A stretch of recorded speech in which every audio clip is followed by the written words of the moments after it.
Okay, so next topic we're going to cover today is carpal tunnel syndrome. Very common for a variety of reasons.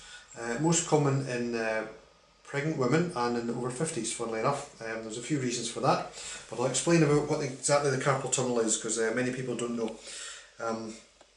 If you imagine a plug that you plug into a socket in the wall, and you unscrew and you take off the back, inside the socket you would have a little tunnel where the electric cables ran through. This is exactly what the carpal tunnel looks like.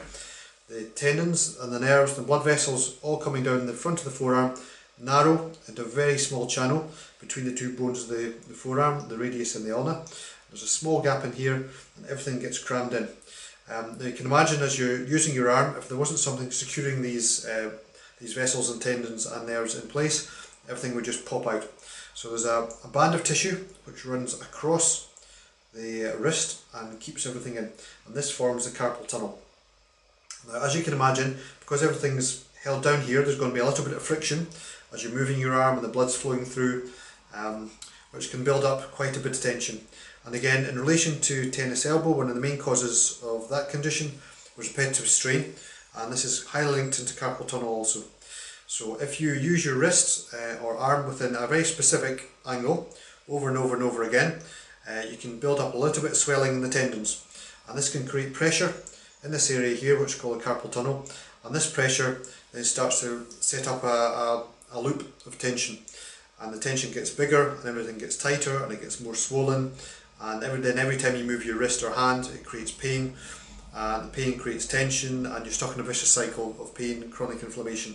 Very hard to get rid of, especially if you keep on doing the same movements that caused it in the first place. As I said before, there's quite a lot of vessels run through this area, blood vessels especially, and in pregnant women it's quite a common condition because the hormone changes, and these hormone changes can create changes within soft tissue, within blood flow, within nerve supply, and can create a bit more fluid around the extremities, especially around about the wrist in this area. And so a lot of pregnant women at certain stages will get carpal tunnel symptoms. Generally these wear off once they've given birth, so it's generally nothing to worry about unless there's a history of chronic carpal tunnel syndrome. So once you've given birth, generally the symptoms will go as the hormones return back to normal levels. Again, there's a link in with the neck.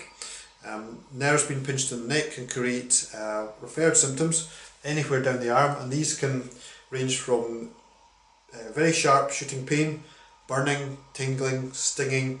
I've had patients describe spiders running up down their arms, hot and cold water, also numbness, pins and needles and tingling, and this can come anywhere in the arm.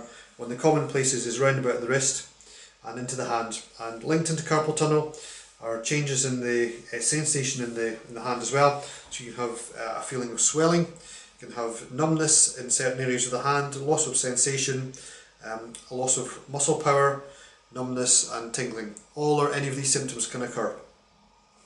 As regards treatment, ice can be very effective in reducing the swelling. Quite often your doctor will give you a course of anti-inflammatories, and again you can help this with your diet by having an alkaline diet and including some strong natural anti-inflammatories such as pineapple and turmeric, which can help in the whole body to reduce inflammation. But icing over the area needs to be for at least 20 minutes.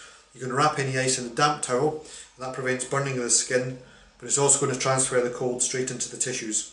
It needs to be at least 20 minutes to have any long-term effect. You'd want to do that 2 or 3 times a day if you're able to. Again, changing your day-to-day habits. If there's a link in with a repetitive strain due to your work or some hobby that you do, you'd want to change things, allow the tissues to rest for the healing process to move forward. The healing process for every type of tissue is exactly the same. It goes through the same stages, just the different types of tissue heal at different times. So muscle is a very fast healing time because of a very big blood flow, gets lots of nutrition.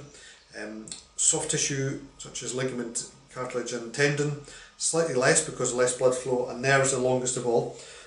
They heal about 1 millimetre a month. So you can see that's going to be a very slow healing process, so don't expect fast results. So perseverance, patience, reduce inflammation and change your lifestyle to accommodate the problem.